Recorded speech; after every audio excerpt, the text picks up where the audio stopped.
What's going down, King? What's poppin'? I'm chilling, man. Just chilling. Just walked in the crib. Oh, word. I know it's a long night. You already know how it go. Man, easy. You know, now, hold on. You know I got a bone to pick with you, right? What's up? Listen, man. And let me just say this. How come all y'all dope rap niggas always put the dopest song at the end of the project, man? What is going on? Nigga, that old money driving me insane. Yeah, that old money up. Oh my God, bro. Listen, literally, like my kids was in the car yesterday. They like, Daddy, you keep playing the song. I'm like, yo, y'all know what it is. When I find a song that's a reflection of me and what I'm on, it get played 40 times, and that's exactly what I did. Yeah, nah, that's dope. Hey, you know I'm gonna have to invite you out to the we're gonna have an old money video shoot and a listening on like the 21st. Yeah, man. I'm gonna have to invite you out. Oh, for sure. Cause I was finna tell you like, yo, bro, you gotta shoot a video. So you already up on it. I'm happy. I'm happy now. Yeah. We on it, man. Man, you did your shit. I mean, the whole project is dope, already. You know what I'm saying? It's just one of them things. Yeah, I appreciate that. Man, when I get attached to a record, I just get attached to a record. I didn't even hear the last couple records, like the last two, because I can't get past Old Money. It's stuck right now. Yeah. That's dope. Yeah, like my partner, she be saying that too. She loves Old Money, bro. Hey, that's the illest joint, B. That shit crazy. I mean, don't get me wrong. It's a bunch of dope shit on there already. But it's just that Old Money. I can't get it out of my head. Man, you did your shit on the project, man. And I love the dynamic of what you was talking about on the viral video when you talked about the 201, like where that reference from. The mindset. Yeah, the mindset and the house that referenced the whole idea of it. That was dope as fuck. That was unique. Yeah. That's where it like actually came from. Sometimes, like outside of music, I do the real estate investments, different shit like that as well. So, me and my partner, we was in Playa del Rey, and we drove past this house, man, and the house was so incredible to me. It was like a corner house, like modern beach style house, like right by the water. And I was like, damn, like it's not like a famous entertainer or, you know what I'm saying? It's not a celebrity who lives here, but right. Whoever acquired this, they went hard some type of way. I don't know what they did, and I was like, man, it's just a mindset that you have to want to do better, bro. Yeah. And I was like, man, I'm about to put a project together that exemplifies that mindset of like just leveling your shit up, right? Because it applies across all platforms and formats of people too. Yeah. It's like, look, bro, if you're on level 1 today, let's try to get to level 2. Even if you get to level 1.5, we're not tripping because it's progression. It's progression. Like, it's about a level up mindset. You know what I'm saying? It's staying consistent. And that's why, I think we click so well because I see you always so consistent, bro. And that's how you push the culture and yourself and your progress forward, bro. Yeah, man. My whole thing is, it's really just, you want to see something better of yourself. You know what I'm saying? Like, for first and foremost, you got to be a fan of yourself. You got to be a fan of the life of yourself. Like, you going through all the trials and tribulations, and yet you're still here. You know what I'm saying? Like, I'm one of those guys that I'm not supposed to be here. You know what I'm saying? Like my, part of my family, me and my mom, we went through the 9/11, like bombing. You know what I'm saying? We went through it.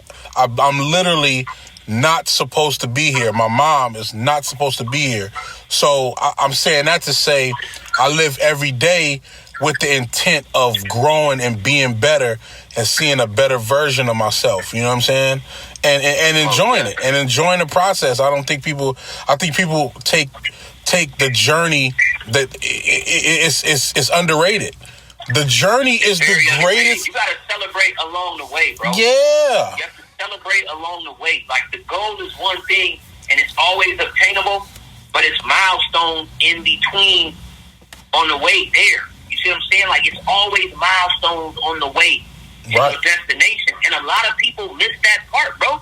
To me, like, being in the streets and, like, being down, to me, like, I realized being up is one thing, but, like, having a goal is always better because it's like you have something to reach towards. Right. And I learned to, like, really enjoy that and love it. So it didn't matter how high up I get, I just set another goal. Yeah. So if I reach this one, I just set another one immediately. Almost when I'm, like, when I know, like, I'm about to smash this shit, I'll set something else further along because, to me, the most beautiful part of the game is, like, the struggle and the comeback. That's the best part of the story. Like, it's always good, like, when a person is on top, right? But, like, if you're watching a movie, somebody gets knocked down to the bottom, and you see them struggle. But when they start getting that momentum, bro, to me, that's the best part of the story. Like, oh, shit, the comeback, he's on his way. And so, like, I feel like if you keep setting goals for yourself, you're always going to be pushing towards something. You know what I mean? Yeah. That's what I try to do with life in general. And the illest shit is, like, you know, like I tell people all the time, like, if somebody was to make a documentary of your life as it is, like, what would be the important parts that you would want people to know about? You want people to know the adversity, all the times where you overcame something. That's the meat and the climax of every story. You know, when we watch these VH1, you know, short docs and these BT, Where Are They Nows, you always wait for the moment where they tell you about, yo, they was down, they didn't have no money, they was trying to figure it out, they just got gypped by somebody, but then they kept pushing, and all of a sudden they end up being on top of the world. It's always like that. Nobody likes the story that goes, oh man, he always had the money, he always had everything else, and we just knew he was gonna make it. That's the most boring story on earth. You know what I mean? So exactly, bro. I think, like, a lot of people overlook that, bro. And, you know, some people forget, in my opinion, that, you know, life is a journey, not a destination. Right. And you know, some things that you say to people, it might sound cliche, but it's easy to forget. Like, I like going through this roller coaster that's called life, bro. And because, to me, that's how you find out who a person is, right? Based on that character. It's easy to watch people when they up or when things seem to be a certain way, but I'm more interested in, like, bro, how were you when you were down? How were you when you were in the valley, when things look fucked up? And to me, that's when you find out who the realest and the strongest people are, bro. How they able to deal with adversity. And, you know what I'm saying? And you got to remember this too, bro. You only grow in the time of a crisis. Yeah. So when people ask for certain things, essentially what you asking for, when you ask, like, you know, hey, I want to level up. Okay, so now you actually inviting something negative into your life, because in order for you to level up and grow, you got to go through it first to get to it. Yeah. And people don't understand that part, so they get discouraged on the way there. It's like, nah, bro, look at that. I get happy when I see certain shit around me happening. All I do, probably on some real shit, bro, I just smile, man. Yeah. Keep working. And keep going. Just keep working. And keep going. And, you know, and it's dope because it reflects in your music. Like, you always dropping jewels. You always try to give people, you know, game best way possible. And I think that ends up being music that lasts the test of time. You know what I'm saying? Like, look like, you know, artists like Nas or like KRS-One, and, you know, all the way down to Ice Cube. Like, it's funny because during this whole systemic racism situation, like, I swear to you, everywhere from, you know, cars on the street to stores, all the way to TV and people like ESPN, they start playing Ice Cube records from Death Certificate and America's Most Wanted. It's like, dude, the man did that in the early 90s, and everybody's understanding how the relevancy and the importance of the actual lyrics and the messaging. Like, not saying that it wasn't important then, but when you get a chance for your music to relive its message again in new times, that's when you know you got something. And I feel like the way you deliver music, on top of you being an MC, I feel like you deliver that element where it's like, yo, I want to show people that there's longevity in progress and there's longevity in what I do as an artist as well. And I appreciate you for that. I'm just anxious. Most definitely, I appreciate that, bro. I think that's what music is, right? Look, our music is gonna be here a lot longer than we will. Right. So if you make things like, you have to be the sign of the times, bro. If you make things that only fit whatever the culture says today, then it can never live. How does it live? Bro, there's certain shit that's going to happen in life, and there's certain things. And then, like, we got to look at this, too. The aspect of the big homie is over, right? Like, that shit kind of, like, died out years ago. Right. And so I feel like, to a degree, that's my role. Man, somebody has to break the mold and just not go with the fucking flow. And somebody who has a license, who really been out here, has to be able to tell these younger dudes coming up, it's a certain way that you're supposed to carry yourself. It's a certain thing, like, you got to know that you could do better than wherever you at. You understand what I'm saying? And a lot of times, they don't want to hear the motherfucker with the message that's holier than thou, who they feel doesn't come from where they come from. And so, like, just being in the streets and hustling and being out there, I feel like, bro, it's my responsibility as an artist to, like, talk that shit in my music. You know what I mean? Because I was really there. I was living it. Like, I don't feel that I'm bigger or better than them. I feel like I see light. And so let me help shed this light, bro. So it's important that we have messages along with the shit sonically sounding good. It's important that we have messages in the shit. And that's why a person like Ice Cube can have songs and lyrics still being quoted right now, you know what I'm saying, from Death Certificate. Right. You know what I'm saying? Because it stands the test of time, bro. And then also at the same time, like, you know, one thing I love about rap music, you know, like, especially, you know, like gangster shit, gritty hip hop shit. The one thing I like about it is, you know, we end up becoming historians for, you know, the past and the things that used to happen. Like, Ice Cube is technically a historian for how gang culture and how it relates to political activism and stuff like that. Like, he's a representation of that. You know what I mean? So we get a chance just to speak on the big homie situation. Like Badru said some real shit. Like, he fucked me up with this. He was like, yo, he was like, everybody is always infatuated with being a big homie, or on the other side, everybody's infatuated with saying, all right, big homie, good looking big homie. But, like, you shouldn't want to be a big homie. You should want to be an expert, because big homies are experts at what they do. If a big homie who used to be a shooter, he's an expert at being a shooter. He's an expert at being being somebody who hustles. He's an expert at being a leader. So, as a big homie, all you get is respect. But as an expert, you get being able to speak at a convention, being able to work a part of these companies that want to invoke the same messaging of what you was trying to do, a part of their company. You know what I mean? Like, experts is the one who benefit. Big homies don't necessarily benefit, you know, for the most part. I mean, in a sense of they don't benefit from the younger generation showing them love. Like, you should want to be an expert so you can be able to always be a part of this cycle of teaching, you know what I'm saying, understanding what's going on, and also working with companies and being able to take care of yourself from your expertise. That's the key. Being able to get money from your expertise. And I feel like you do a great deal of that, because since I met you, only thing that, like, I see is you a hustler. You a hustler off top. But you've learned how to take your expertise from the hustle from the streets into actual economic business for yourself and for your family. You know what I mean? That's what. Yeah, a lot. You able to apply those.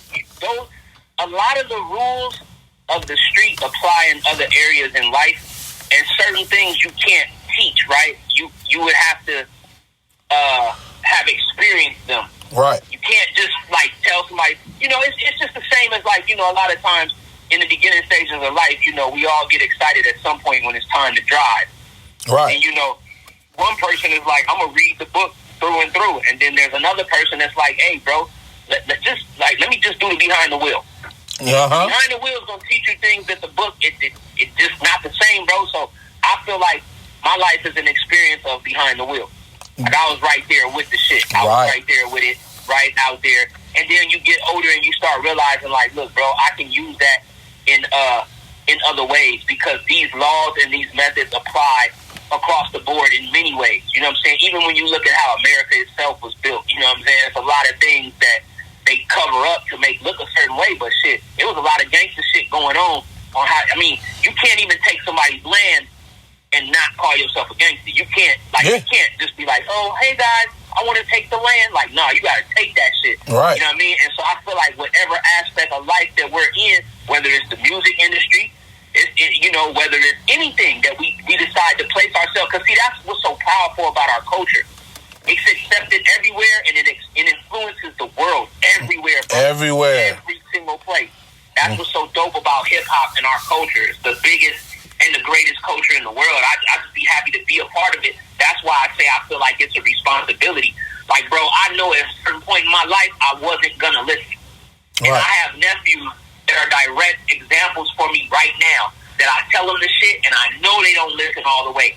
But at the same time, who would I be to sit there and do the same dumb shit with them opposed to just being a light in that dark place at that time? Exactly. That's how to me, that's what you should be. And that's what we all should be. You know what I'm saying? Like, we shouldn't sit there and just be like, I'm not doing anything over no money, bro. It's like a certain code and ethics that I live by. I'm not breaking that shit for nothing or nobody. That's bro.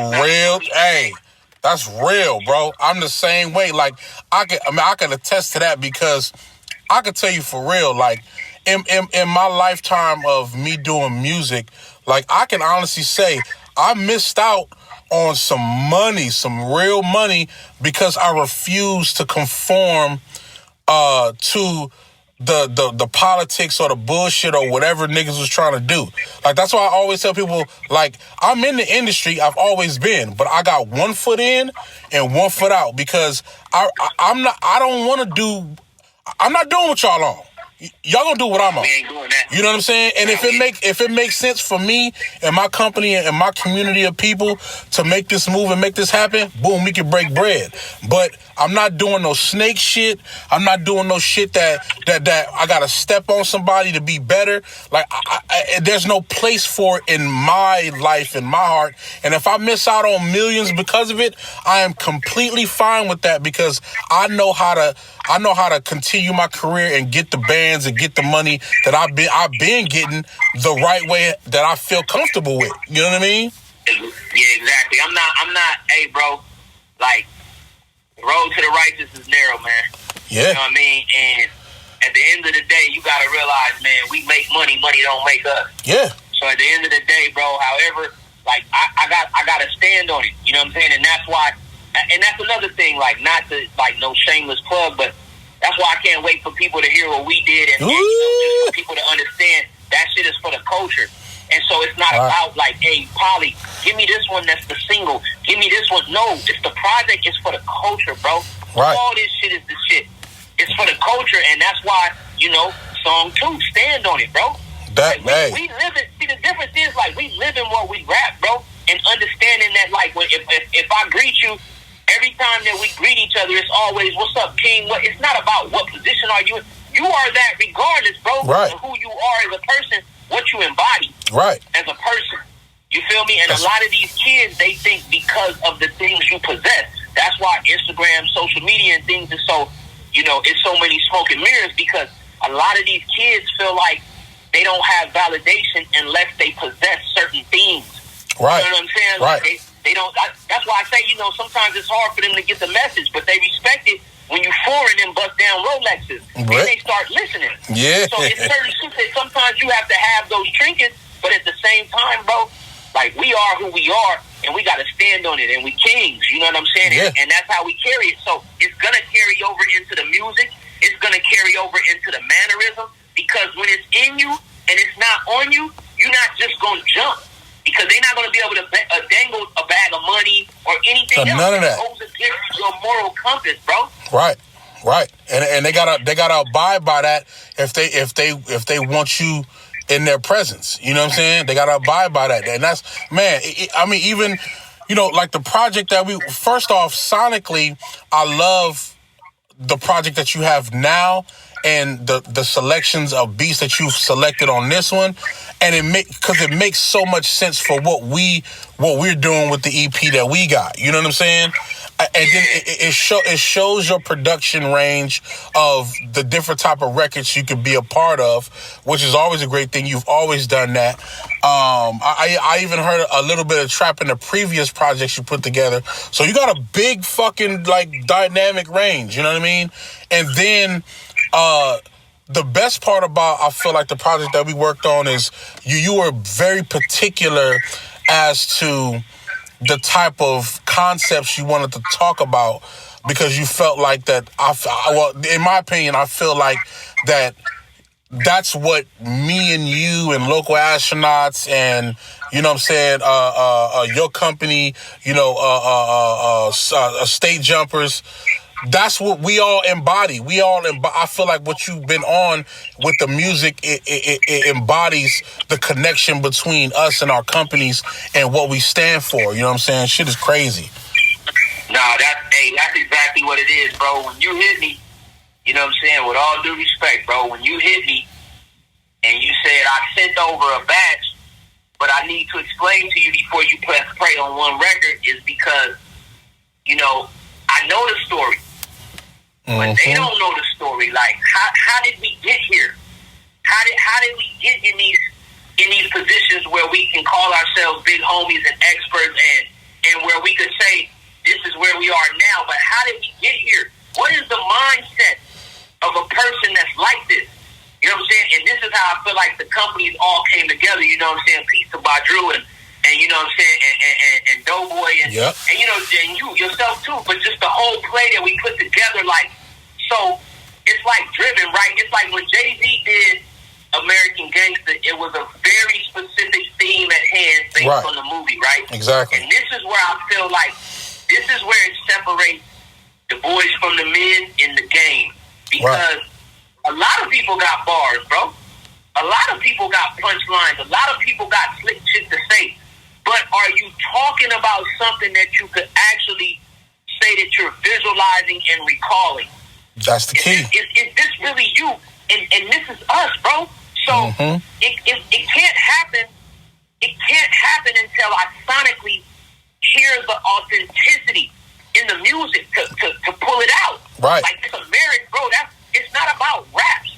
It's not about beats. It's about songs, bro. And we artists. And so that's why you're able to produce for a plethora of artists.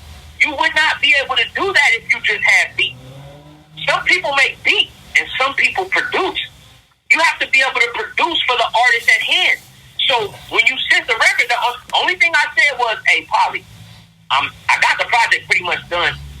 Send me a couple of more. And he was like, bro, we got to keep it at 7-8 songs. I'm like, no, we're going to do that. I just want to make sure when I bring it to you, it's an album and it's not a lot of raps. I just needed a couple more elements, and I'm glad we did, because and you did those just that. Elements end up being the outro, number 7, Big Homie speaking. That end up being what the fuck is the title? I forgot the title.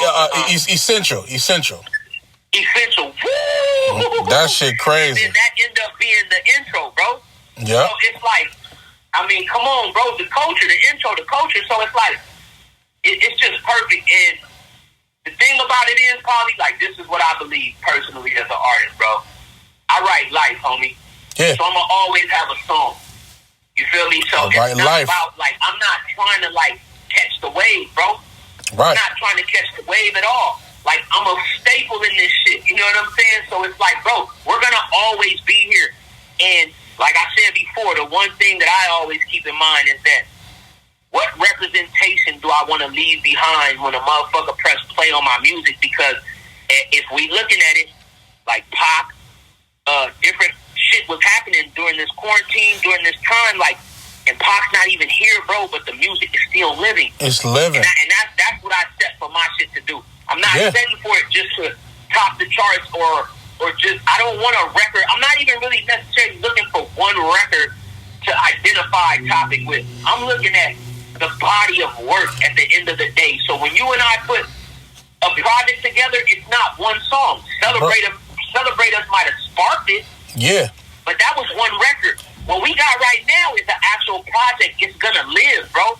A lot longer than us. Exactly. People gonna be able, because the shit that we talking about, the type of music sonically that's on the project, it's like, yeah, bro, I can't wait. Because that's what my whole shit is about. And it's perpetual, art. Dog. Your grind ain't shit if it ain't perpetual. We just gotta keep going. Yeah, and for us it's art. You know what I'm saying? The shit that we putting together, it's art about our lives and the shit that we own. Yeah. You know what I'm saying? And that's just gonna make it. That's just gonna make it blossom. The dope part, you know, it's funny. Just yesterday, I took a page out of your book because I believe in, you know, mind, body, and soul. At some point in time, you need to see the best version of yourself. You know what I mean?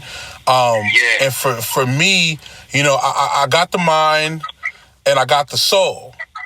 I just need to get the body together. You know what I'm saying? So, you know, I started working out with my kids, and we went to the park to just go run some laps, like walk 2 or 3 laps, jog 2 or 3 laps, right? And while we was doing it, my oldest, he was in front of the pack. Then I was like second. My youngest, he was kind of trailing, just on some, you know, just trying to be easy. I'm like, nah, you got to put your life in it. And then I started to kind of low key channel you, like, because I remember I used to watch your stories of you working out with your sons. You know what I'm saying? And you was like, yo, keep going. You was giving them quotes while y'all running on the treadmill. And you was like, keep going, King. Keep going, King. And I was like, that's so fire. So I started to kind of channel that, and you know, my youngest started to pick it up, and he ended up being second in place and whatnot. But it was a great feeling, and I'm saying that to kind of, you know, segue to, like, you know, and I know this might be a touchy subject, so please stop me if need be, not a problem. You know, I seen, you know, you posted on Instagram, you know what I mean, you was going to court and you had that suit on, you know what I'm saying? Yeah. And I remember when we spoke about, you know, you going to court, you know, on things behalf of, with your children or whatnot. And it automatically went back to, you know, my time as a kid, because how I end up coming to LA was, you know, my parents, they were, you know, they were not at the greatest place or whatnot, right? So my dad ended up, you know, going to LA with my sister, and then me and my brother, you know, was in New York with my moms. You know what I'm saying? Long story short, you know, she had custody or whatnot, boom, boom, boom. And then, you know, we doing our thing, but it's just not the same. You know what I'm saying? We didn't really say we didn't like it. It was a different type of hardship, but it just wasn't the same. You know what I'm saying? And then it was one night where my mom was upset. She like beat us, and you know, she frustrated. So she do what she do with the belt. You know what I mean? So my brother called collect to my dad. And he like, yo, he crying. He like, yo, come get us. This is my older brother, but I never really seen my brother cry like that. But today, he you know, it was emotional setting. So he called my dad, collect, was like, Daddy, come get us. It was at nighttime. It was probably like about 10 o'clock at night. And I remember when I went to sleep, when I woke up, he was standing over my bed, like, let's go. My mom had went to work.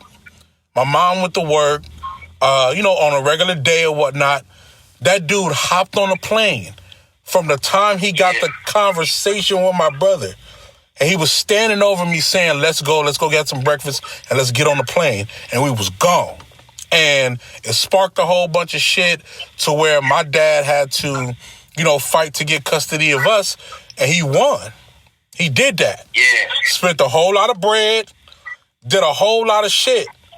But he did that. And from that point on, I'm in LA. And, up until, after high school or whatnot, I ended up going back to New York for college. But it was just that moment where it was like, I remember when my pops came to get us. So when I seen your picture of you in a suit, that's the first thing I thought about. And I'm like, dude, you're doing some powerful shit. You know what I'm saying? For what you're doing. Yeah, you got to fight for your kids, bro. Like, my son, I've been with my son from day one, right? My son was born premature. And then, sometimes as adults, bro, we don't see eye to eye. And, hey, people react or do things different. And like I said before, it's a certain code of ethics that I follow in my life. So it pertains to everything. Right. So, I don't allow people to just handle me and treat me any type of way. You feel what I'm saying? And so, there's a lot of things that I'm going through when it comes to, fighting for my son. But the most important thing is that he is a man, right? He's a boy. He will grow to be a man one day. And so it's important that his father shows him the power of the truth, the power of fighting for what you love. Right. Like, it's bigger than just me saying I'm trying to get him back, because I'm going to get him back. Right. But at the same time, I teach my kids that it's only two types of L's that we take in this life.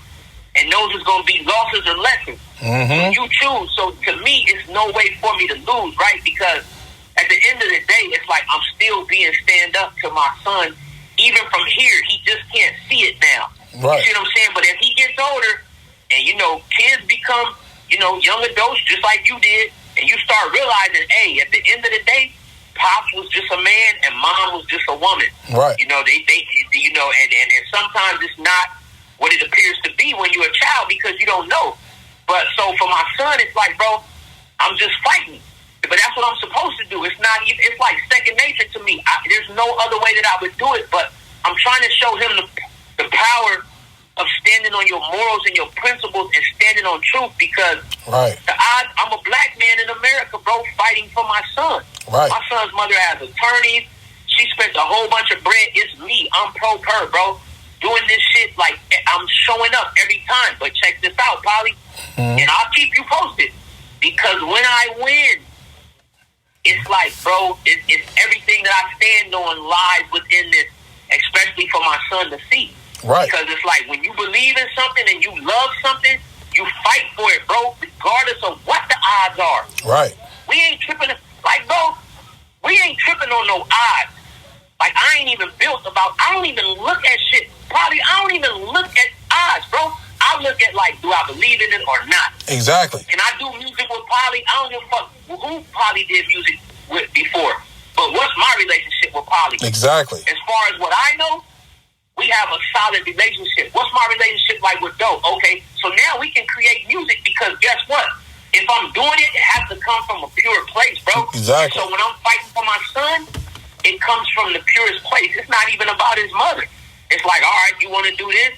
You doing some goofy shit, but I'm not about to do no goofy shit. I don't want to go to Disneyland. You at Disneyland doing all this goofy shit, not me. Right. But I'm about to fight for mine. You're not just gonna do or handle me any type of way you want to treat me. You know what I'm saying? You're not about to just do that. So, yeah, man, it's very powerful, and it's important because we also got to keep in mind. I did want to comment or speak to the fact that you said, like, when you was running, like, to me, I believe that the keys to success is reading and running. I took that out of Will Smith's book. Right. I believe it to be true, right? Because I hate running, bro. I hate it. Mm-hmm. I was always a let's go to the gym, lift weights type of dude. So the thing that I start doing the most is running. Right. That's what I hate. And I would tell my kids, the things that you're the worst at is where you strengthen your game at. Right. That's how you become an all-around good player, right? But the thing is this, bro. That voice that you hear inside your head that's telling you to stop, stop when you're running, because you hear it all the time. Your body's not going to physically die. It's not. But that voice is telling you to stop. But that's the same voice that you're going to hear when shit gets rough on the road to success, with your music, right, with your family, with your girl, with your children, with your goals, with your aspirations. That same fucking voice is what you're going to hear.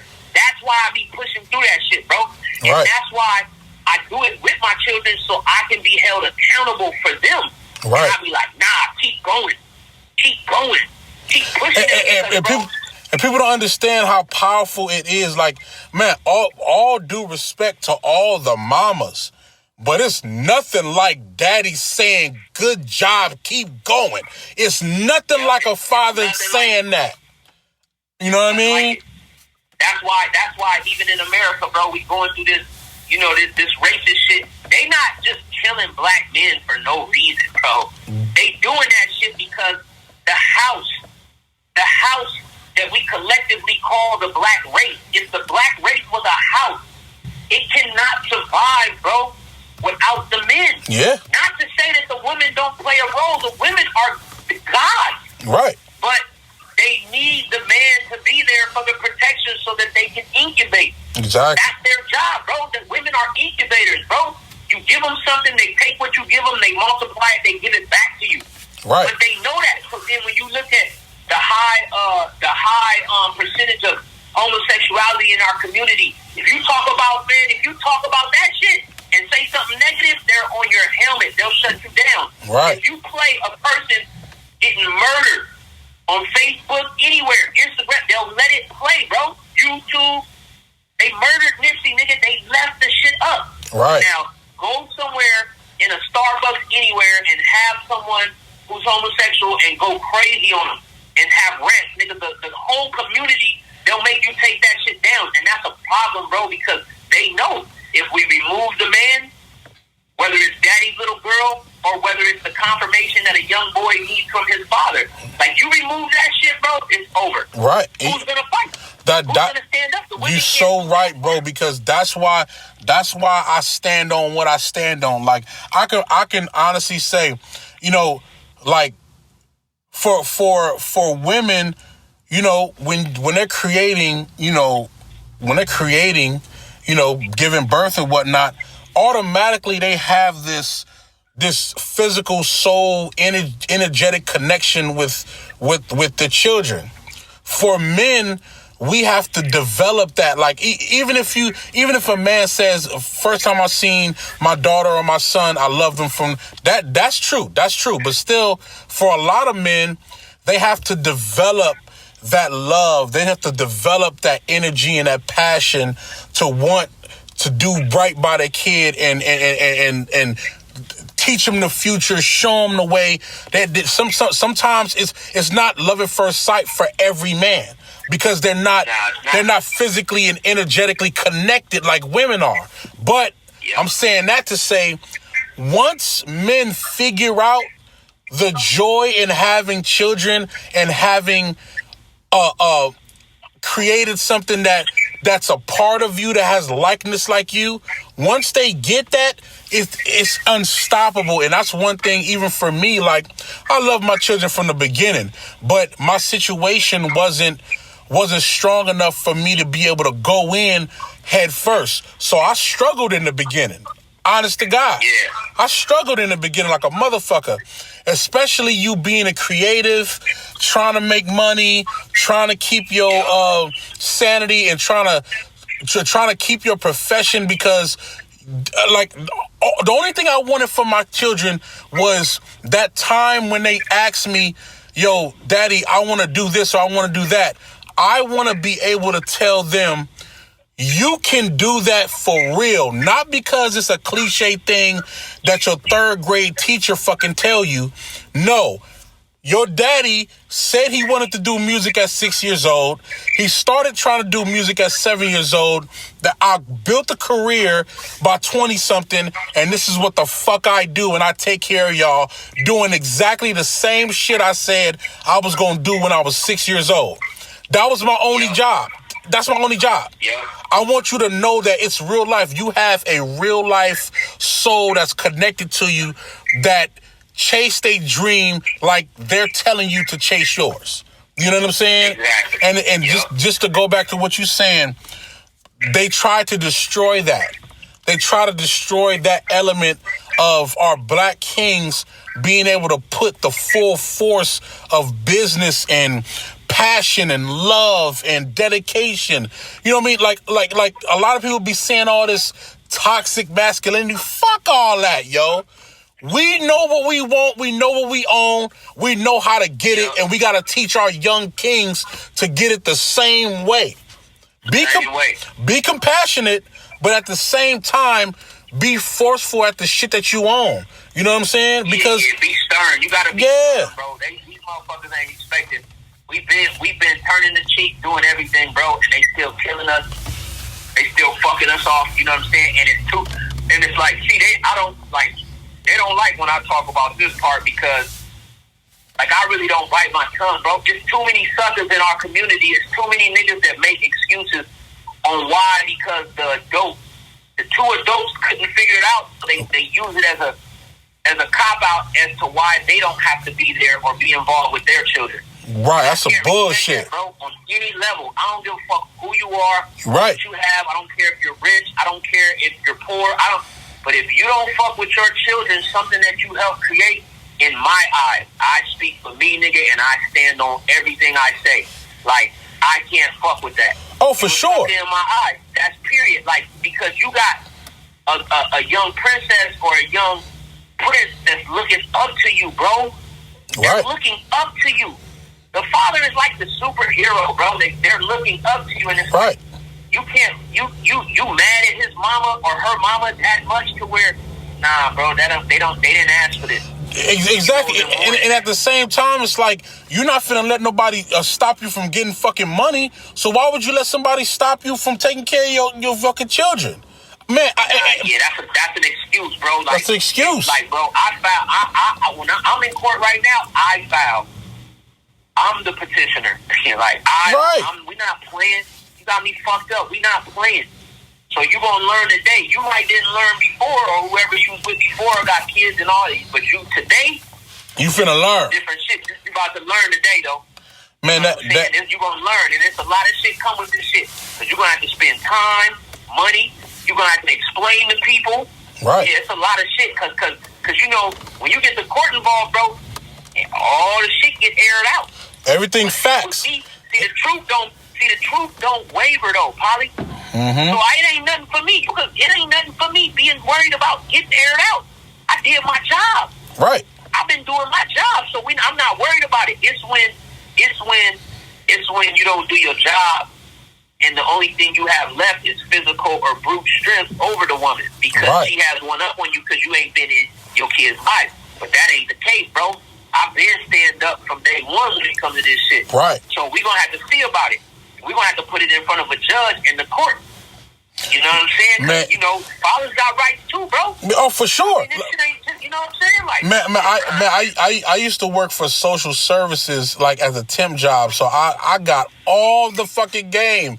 I realized, like, yo, first off, I realized that we got rights, and secondly, I realized that, like, no, you can actually go in there and you can put your name in a system to where if she try to come hit you with the child support or whatever, it's like, no, he turned in his receipts. He turned in everything that he did for the children, his invoices and everything, the money he gave you.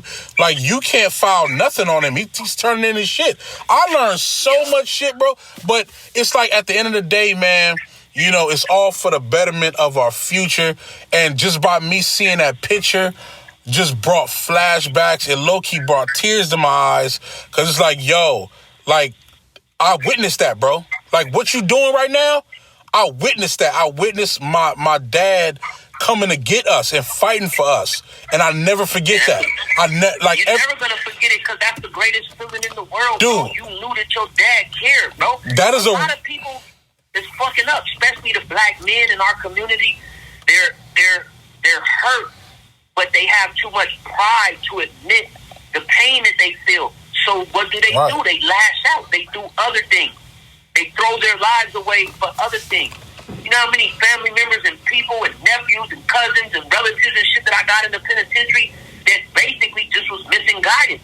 Right. But, bro, I'm not trying to have my son on that shit. I don't want my son to go through this shit or be in the streets like me, bro. I want him to be the best version of me, better than me. Right. You know what I'm saying? Right. And so I got to do everything that I can do now to give him that. And if nothing else, he has to know that his father loved him. And how do you exemplify your love in the highest and purest form? Through your action, bro. Whether that's struggling, whether that's fighting, you know what I'm saying? Whether that's blessing him, you know what I'm saying? Whether that's putting yourself, like sometimes, bro, as a parent, you have to sacrifice certain shit because every time I turn on or every time I go to my IG, bro, I see Poly in front of the beat machine. Some form of music is being created, being done, and it's like, bro, that's the way I look at my shit. I'm like, okay, I got this ass tap shit. Let me just attach my son's name to a percentage of this shit right now. At some point, these songs mean something. At some point, listen, like, bro. First off, you a fucking king for saying that. Cause nigga, first off, my publishing name for my publishing is Makai Zaire Publishing. On top of that, they both have they percentages on records, bro. Talk that shit, nigga. That's what we do. That's the type of shit you gotta do. That's what real fathers do. Come on, man. That's what real fathers do. Come on, man. So we just, you know, and you know what's dope about this, though, when I really think about it, what's really dope about this is that it's like when you're able to have a conversation with somebody and you're not just frivolously talking. I don't like doing a lot of frivolous talk. Niggas is really about it. In general. But it's like, this is what, in my opinion, makes the music so powerful, right? Right. Understanding that it's coming from a genuine and real place. Because that music, bro, it's to me, it's like, you know, it's like spirits live in the music. Yeah. You know, memories live in the music. Emotions live in the music. You know, it's a lot of things that come with listening to a record. You know, even if we watch movies, bro, when a certain scene is about to happen, what has to take place? Certain music has to happen too. Yeah. What sets the tone and the tempo and the mood exactly for what's about to take place. If a drive-by, you watch a minute and it's just like, okay, heavy horns and dramatic because they're finna go kill something. Yeah. You feel me? Like if it's a horror movie, it's deep pianos and, you know what I'm saying, synth. It's a soundtrack. It's a score under it. You know what I'm saying? Exactly, bro. So it's like when you know you dealing with genuine people, that's the type of music that it's like it sticks to you, though. It sticks to the ribs, bro. Yeah. And you know what I mean? And that's what I think is dope about this, even this conversation that we're having right now, because it's like all that shit lives within the music. You know what I mean? And a lot of times you hear people trying to explain something and all they say is like, you know what I'm saying? You know what I'm saying? Like, shit, for sure, because you know what I'm saying? You know, it's like, my nigga, I don't know what you're saying. We really know how to articulate. We really, that's what we do. Like, our language is being prolific. Like, that's what we own. You know what I'm saying? Yep, exactly, bro. And another thing, like, I think that it's important that we exemplify the strength in being grown. Yeah. Some people, they shun away from that. Like, bro, it's a blessing to make it. You understand what I'm saying? It's a blessing to say you was there and you've been through it and was there and you're making it. You know what I'm saying? It's a lot of people that don't make it, bro. And for me, I have no problem. Like, we're grown, bro. And I'm supposed to interact with people, but I'm supposed to exemplify that through my actions. Right. You know what I'm saying? As a grown man. And that's what it is, bro. And I want the music to do the same thing. I'm not trying. I got nephews that, you know my nephew, Big Sad. Like, yeah. He's of this culture right now. What the fuck I look like making records and doing what he's doing, and he's of this culture. I gotta be a light for him too. Exactly. You know what I'm saying? Because at some point, everybody gotta wake up. At some point, everybody gonna see the light. And whether I'm here to show it to him or not, nigga, the music lives on. You know it lives on. The music lives on, bro. Man, man, it's some real shit, man. That's why I appreciate you. I mean, like I said, from the time we chopped it up, you know what I mean? Like, you know, it's just all about connecting and being on some higher power shit with the motherfuckers you fuck with. You know what I'm saying?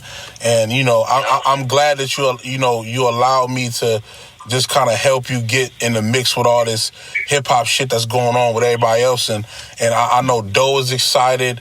I know Badru, he excited. He was like, yo, he was like, send that email to me, because you know what I do? Like, I always take the records, I formulate it, make it into MP3 roughs, send it out to the squad. They listen to it, they jam it in their car, they work out to it, they do all their shit.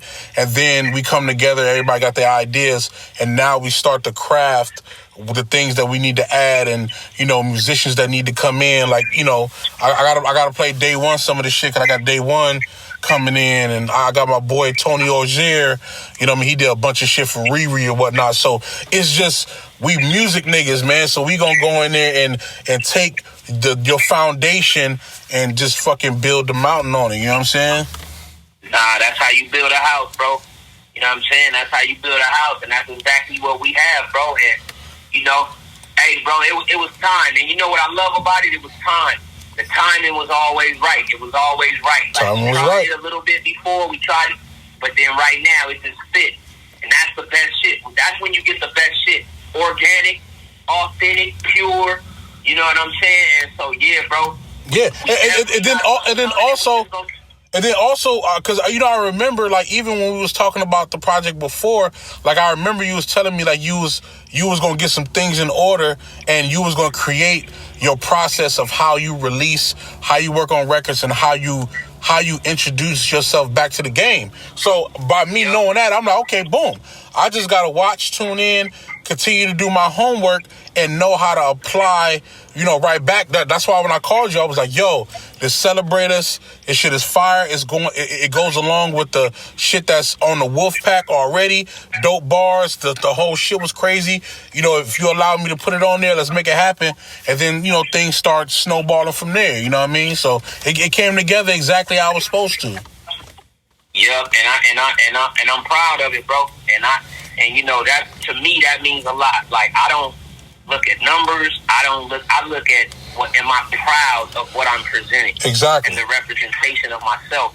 And that shit makes me proud, bro. And I really do feel like that shit is for the culture, because I was trying to overthink the process. Like, we need to come with a dope name. We need a concept. And it was like, every time I listen to the beats, I'm like, this shit, it ain't really, this shit is really for the culture right here, bro. Right. Like, I said, it has to be, it just felt right. Like, this shit is for the culture. We not, hey, listen, take all that other extra shit that these motherfuckers doing, put that over there. But this shit that we got, yeah, right. This for the culture. I can't wait for everybody to hear it, man. Yeah, I'm excited, bro. So, you know, we gonna keep it going. And, you know, I'm here always, bro. You know, we locked in. You know, we family. You already know. I know Doe got some more projects he was gonna call you about, as far as getting features on a couple songs with some other cats. So I know he gonna be hitting you for that. Oh, matter of fact, tell HD Tay to send them photos, man, so I can post that shit. Tell him to send them photos, man. Most definitely. I'll get that shit to you. I'm gonna hit them after this. All right, send them on, man. All right, King, hold it down, man. All right. I appreciate you, King. Yes, sir. Blessings.